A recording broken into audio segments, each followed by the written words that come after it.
Коминформ. Нам 25 лет.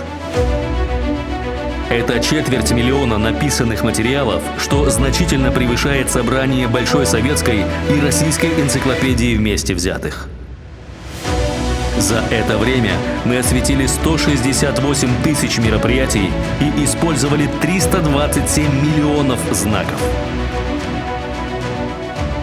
Это почти 6 миллионов фотографий, что равно 180 годам работы 10 профессиональных фотографов. За 25 лет наш сайт посетили 38 миллионов человек. И это сопоставимо со всем населением такой страны, как Канада. Информационное агентство Коминформ. 25 лет с вами.